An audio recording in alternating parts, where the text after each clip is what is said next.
بسم اللہ الرحمن الرحیم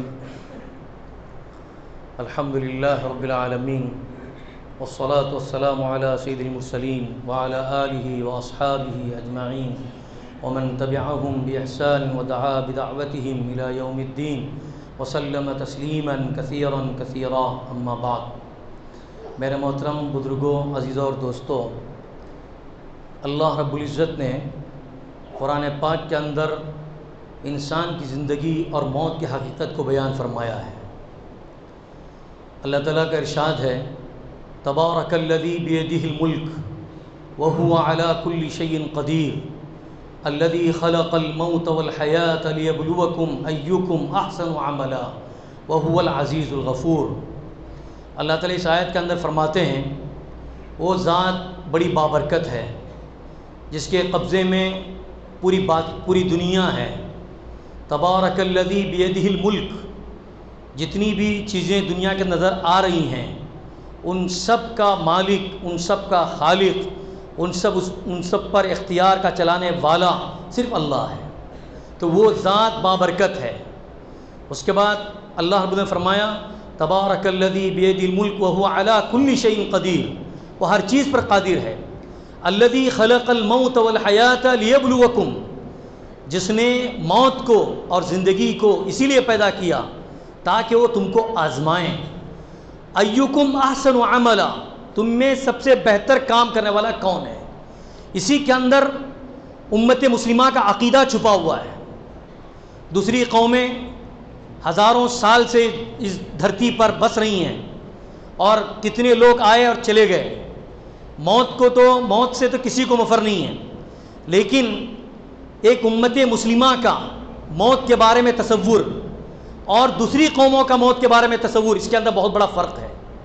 اس کو ہم کو سمجھنے کی ضرورت ہے۔ بعض لوگ سمجھتے ہیں اور ابھی تو یہ سمجھا گیا ہے کہ موت کا مطلب یہ ہوتا ہے کہ انسان فنا ہو گیا، انسان کا وجود ختم ہو گیا، انسان کا جو جسم ہے مٹی کے اندر گھل مل گیا، اس کی ہڈیاں بوسیدہ ہو گئیں، اس کی کھوپڑی زمین کے اندر مل کر وہ ختم ہو گیا، اور پھر اس کے اوپر کوئی نہ سوالات ہیں نہ اس کے جوابات ہیں، نہ کبھی اس کو دوبارہ زندہ کرنا ہے۔ ایک قوم یہ سمجھ کر اپنی آخرت کو برباد کر رہی ہے، لیکن اللہ رب العزت نے کیا ارشاد فرمایا کتنی آیتوں کے اندر، کیف تکفرون باللہ وکنتم امواتا فاحیاکم ثم یمیتکم ثم یحییکم ثم الیہ ترجعون۔ اللہ نے فرمایا کہ اس اللہ سے تم کیسے کفر کرتے ہو، اللہ کا کیسے انکار کرتے ہو، جب تم مردہ تھے، جب تمہارے اندر کوئی جان نہیں تھی، اللہ نے اسی مردہ چیز کے اندر جان پیدا کر دی، اس نے تم کو زندہ کر دیا، اس نے تم کو حیات دے دی۔ پھر ایک وقت آئے گا اس کے اندر پھر موت طاری ہو جائے گی، یعنی اس انسان کے اندر یا جاندار کے اندر موت طاری ہو جائے گی، پھر اللہ تعالیٰ دوبارہ اس کو زندہ کریں گے۔ تو مطلب یہ ہوا کہ انسان کی جو زندگی مختلف مرحلوں سے گزرتی ہوئی آتی ہے، جیسے ہمارا کوئی وجود نہیں تھا، پہلے ہم بالکل موت کی شکل میں تھے، مردار کی شکل میں تھے، لیکن اللہ نے اس کو ماں کے پیٹ میں ہم کو داخل کر کے اس کو زندگی بخشی، وہاں پر اس کو زندگی سے نوازا، اس کی سانس چلنے لگی، پھر وہ ایک دنیا ہے، ماں کا پیٹ ایک دنیا ہے، پھر وہاں سے منتقل ہو کر انسان اس دنیا کے پیٹ میں آتا ہے، وہاں سے منتقلی کے بعد اس دنیا میں ہم آئے۔ اس دنیا کے اندر بھی رہنے کے لیے ایک وقت اللہ نے متعین کیا ہے، اس وقت تک ہم کو یہاں پر رہنا ہے۔ پھر ہماری جو زندگی ہے یہاں پر جب ختم ہو جاتی ہے تو گویا کہ انسان پر موت طاری ہو جاتی ہے، اور موت کا فلسفہ یہ ہے کہ انسان کے جسم کے اندر جو روح ہے، جس کو تر و تازہ رکھتا ہے، جو روح تر و تازہ اس کو رکھتی ہے، اور اس کے اندر نفس چلتی ہے اور خون اس کی رگوں کے اندر دوڑتا ہے، اور ذہن سے لے کر دماغ کے اندر سے لے کر انگلیوں کے پیروں تک جو خون جو ہے گردش کرتا ہے، سرکولر ہوتا ہے، یہ سب اسی روح کی بنیاد پر ہے۔ جب انسان کے جسم کے اندر سے روح ختم ہو جاتی ہے تو پھر اس کے اندر تبدیلی شروع ہو جاتی ہے، جیسے جیسے وقت گزرتا ہے اس کے اندر اس کے جسم کے اندر تبدیلی آ جاتی ہے، نہ اس کا ذہن کام کرتا ہے، نہ اس کی سماعت کام کرتی ہے، نہ اس کا پیر کام کرتا ہے، اس کے اندر ایک قسم کی تبدیلی آنے لگتی ہے، پھر انسان کا جسم گلنے کی طرف اور سڑنے کی طرف بڑھنے لگتا ہے۔ یہی ایک فلسفہ ہے کہ انسان کی زندگی کے اندر جب تک روح ہے وہ انسان زندہ ہے، وہ سب کچھ اس کا چل رہا ہے صحیح ٹھیک سے۔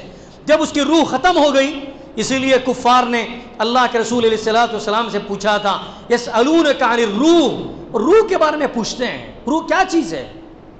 تو اللہ رب العزت نے ان کا جواب یہ دے دیا، آپ کہہ دیجئے کہ روح اللہ کے حکم کی طرف سے ہے، ایک لطیف شے ہے، انسان کو نظر نہیں آتی ہے، لیکن ضرور ہے انسان کے جسم کے جب تک روح ہے تو تمام چیزیں اس کی برقرار ہیں، وہ چل رہا ہے، وہ اٹھ رہا ہے، وہ کھا رہا ہے، اس کی سانسیں چل رہی ہیں، اس کا دل کام کر رہا ہے، اس کے گردے باقاعدہ ڈائلیسس کر رہے ہیں، سب ہو رہا ہے۔ لیکن جب اس کے اندر سے روح ختم ہو گئی تو پھر انسان ایک جسم کا ڈھانچہ بن جاتا ہے، اس کو کیا کہتے ہیں ہم لوگ؟ جسد خاکی۔ جسد خاکی، انسان کی روح، انسان کے جسم کے اندر روح ختم ہو جاتی ہے تو پھر اس کا نام بھی ختم ہو جاتا ہے، اس کو ہم جسد خاکی کہتے ہیں۔ جسد کے معنی جسم کے ہیں اور خاکی کے معنی مٹی کے ہیں، تو مٹی کا جسم اس کا رہ جاتا ہے، اس کا نام، پھر اس کو دفن کر دیا جاتا ہے۔ تو میرے بزرگوں اور بھائیوں، اللہ رب العزت نے اس کی روح کے نفس کے موت کے بارے میں بار بار قرآن مجید میں ارشاد فرمانے کا مطلب کیا ہے؟ اس لیے کہ امت مسلمہ جس پر ایمان رکھتی ہے بالقدر خیرہ و شرہ، اور پھر بعد الموت کی، یعنی مرنے کے بعد دوبارہ زندہ کیا جانا ہے۔ ہماری یہ جو زندگی ہے یہ امتحان گاہ ہے، یہ عمل کا میدان ہے، یہاں پر جو کچھ ہم نیک کام کریں گے پھر مرنے کے بعد دوبارہ اللہ رب العزت کو زندہ کرے گا، یہ ہمارا ایمان ہے، ہم کو اس پر یقین ہے، اور یقیناً اللہ تعالیٰ دوبارہ زندہ کرے گا۔ اس لیے کہ قرآن پاک کی آیات اس پر منحصر ہے کہ انسان کی زندگی ایسا نہیں ہے کہ یہاں پر جو کچھ کیا ختم ہو گیا، اچھا کیا اچھائی سے ختم ہو گیا، برا کیا برائی سے ختم ہو گیا، پھر اس کو کبھی اس سوالات کے لیے اس کو اللہ کے حضور پیش نہیں ہونا ہے۔ یہ ہرگز ایسا نہیں ہے۔ جو قومیں سمجھتی ہیں ان کا نظریہ غلط ہے، ان کا فلسفہ غلط ہے، ان کی سوچ غلط ہے، ان کا تصور غلط ہے۔ لیکن جہاں تک امت مسلمہ کا تعلق ہے، ہم نیک کام کر رہے ہیں، کیوں کر رہے ہیں؟ اس لیے کہ اللہ رب العزت کا ارشاد ہے کہ جو نیک کام کر کے میرے دربار میں حاضر ہوگا اس کو اس پر نعمتوں پر اس کا ثواب ملے گا، اس کو اچھا بدلہ ملے گا، اور جو لوگ برے کام کریں گے، اللہ رب العزت نے قرآن پاک میں فرمایا فمن ثقلت موازینہ فاولئک هم المفلحون، جس کا پلڑا بھاری رہے گا اعمال کا وہ کامیاب ہوں گے، اور جس کا پلڑا ہلکا ہو جائے گا اعمال سے تو پھر وہ ناکام ہو جائیں گے، ہم الخاسرون کا اللہ رب العزت نے۔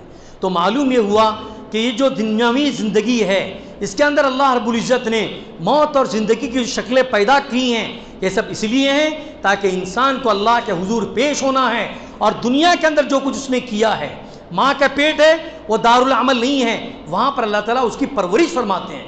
پھر دنیا کے اندر اللہ نے بھیجتا ہے تو پھر وہاں پر انسان کو اس کا اختیار دے دیا گیا کہ آپ نیک عمل کریں یا برے عمل کریں، اس کو جا کر آپ کو پوچھنا ہے۔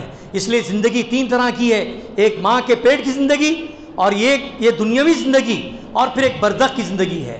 برزخ کی زندگی کے بعد پھر ہمیشہ کا ہمیش ہے کہ انسان کو اللہ تعالیٰ جب دوبارہ زندہ کرے گا تو پھر اس کے لیے ہمیشہ ہمیش کی جنت ہے، یا جو لوگ کافر ہوں گے وہ ہمیشہ ہمیش کے لیے جہنم میں جائیں گے۔ یہ فلسفہ ہے زندگی اور موت کا۔ اسی لیے میرے بزرگوں اور بھائیوں، اللہ کے رسول علیہ الصلوۃ والسلام نے بار بار ارشاد فرمایا اذکروا ہادم اللذات، لذتوں کو ختم کرنے والی چیز کو یاد کیا کرو۔ کہ لذتوں کو ختم کرنے والی، لذتوں کو منہدم کرنے والی کون چیز ہے؟ وہ موت ہے۔ موت کو یاد کرنے کا کیوں؟ اس لیے کہ ہم سب جانتے ہیں موت جب آتی ہے نہ چھوٹوں پر رحم کرتی ہے نہ بڑوں کی تعظیم کرتی ہے۔ کتنے اس موت نے کتنے اپنوں کو اپنوں سے جدا کر دیا، ماں باپ کو اپنے بیٹوں سے جدا کر دیا، بھائی کو بھائیوں سے جدا کر دیا، اور کتنے جماعتوں کو اپنی جماعت سے جدا کر دیا، کتنے لوگ منتشر ہو گئے۔ تو معلوم یہ ہوا موت کا فلسفہ یہی ہے کہ جب وہ آ جاتی ہے نہ چھوٹوں پر رحم کرتی ہے نہ بڑوں پر اس کی تعظیم ہوتی ہے۔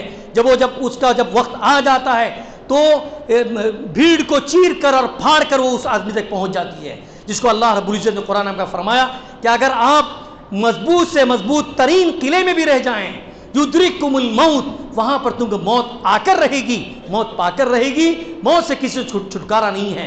اس لیے دنیا کے اندر بہت سے لوگ پیدا ہوئے، دہریہ پیدا ہوئے، جنہوں نے اللہ کا انکار کر دیا۔ انہوں نے کہا کہ دنیا اپنے آپ وجود میں آئی ہے، دنیا کا کوئی پیدا کرنے والا نہیں، دنیا کا کوئی چلانے والا نہیں، اس کو دہریہ کہتے ہیں۔ ایسے لوگ بھی وجود میں آ گئے۔ لیکن میرے بھائیوں اور بزرگوں، آج تک سائنس بے بس ہے، بڑے بڑے ملک اس کے سلسلے میں بے بس ہیں کہ موت کیا چیز ہے، کیا موت کو کوئی آج تک روک سکا ہے؟ ہرگز نہیں روک سکا ہے۔ تو معلوم یہ ہوا کہ موت کو یاد کرنے کا مطلب یہ ہے کہ اپنی زندگی کو صحیح راستے پر لانا۔ اس لیے اللہ کے رسول علیہ السلام نے فرمایا کہ موت کو زیادہ یاد کیا کرو۔ جو موت تم کو ہنساتی ہے، جو چیزیں تم کو ہنساتی ہیں، موت کو یاد کرنے سے وہ چیز تم کو رلائے گی۔ کبھی اپنی زندگی پر غور کیا کرو، کبھی اپنی قبر کو سوچا کرو، کبھی اپنے آخرت کے بارے میں سوچا کرو۔ یہ سب ہم کو پیدا اسی لیے کیا گیا ہے، ہم دنیا کے لیے نہیں ہیں۔ اللہ رب العزت نے کتنی جگہوں میں ارشاد فرمایا ما خلقناکم عبثا، ہم نے آپ کو بیکار پیدا نہیں کیا ہے اور آپ یہ سمجھتے ہیں کہ آپ ایسے ہی لوٹ کر آئیں گے، ہرگز نہیں، بلکہ ہمارا ایک مقصد ہے، ہماری زندگی کا ایک مقصد ہے۔ کہ زندگی کا مقصد کیا ہے؟ کہ دنیا کے اندر اللہ کی اطاعت و فرما برداری، نبی کریم صلی اللہ علیہ وسلم کی سنت پر عمل، اس کو کرتے ہوئے اللہ کو راضی کرتے ہوئے اللہ کے دربار میں ہم سب کو حاضر ہونا، یہ ہمارا اصل مقصد ہے۔ اس مقصد کے اندر کامیاب ہو جائے تو کامیاب ہے۔ قرآن مجید کیا کہتا ہے؟ کل نفس ذائقۃ الموت، ہر نفس کو موت کا مزہ چکھنا ہے۔ کوئی آگے جا رہا ہے، کوئی پیچھے جا رہا ہے، کوئی بیماری کے اندر جا رہا ہے، کوئی صحت مندی کے اندر جا رہا ہے۔ کتنی اموات کے بارے ہم نے سنا کہ کل تک ہمارے ساتھ تھے، کوئی احساس تک نہیں تھا کہ وہ ہم سے رخصت ہو جائیں گے اور نکل جائیں گے۔ کتنے واقعات روزانہ ہم دیکھتے ہیں اور سنتے ہیں، لیکن یہی موت کی حقیقت ہے کہ موت جب اس کا وقت آ جاتا ہے، نہ وہ صحت کو دیکھتی ہے، نہ وہ بیماری کو دیکھتی ہے، نہ کوئی بہانہ تلاش کرتی ہے اور نہ کوئی اور چیز اس کے سامنے ہوتی ہے، بس اللہ کا حکم ہوتا ہے، وہ انسان چلا جاتا ہے۔ لیکن اللہ کیا فرماتے ہیں؟ وَإِنَّمَا تُوَفَّوْنَ أُجُورَكُمْ يَوْمَ الْقِيَامَةِ، لیکن قیامت کے دن تمہارے اعمال کا پورا بدلہ دیا جائے گا۔ جتنا عمل ہم کریں گے اس کا پورا بدلہ ہم کو دیا جائے گا۔ یہ مت سمجھنا کہ دنیا میں جو کچھ کیا ہم بھول گئے، ہم مٹی ہو گئے، ہمارا جسم گل کر خاک ہو گیا اور کبھی نہیں اٹھائیں گے، نہیں۔ اللہ تعالیٰ خود فرماتا ہے کہ اس مردہ زندگی کو ہم دوبارہ زندگی عطا فرمائیں گے اور اس کو ہمارے سامنے آ کر سوالات کا جواب دینا پڑے گا۔ لَتُسْأَلُنَّ يَوْمَئِذٍ عَنِ النَّعِيمِ، تمام نعمتوں کے بارے میں سوالات کیے جائیں گے۔ تو میرے بزرگوں اور بھائیوں، مجھے اور آپ کو بھی چاہیے کہ ہم اپنی موت کو یاد رکھیں۔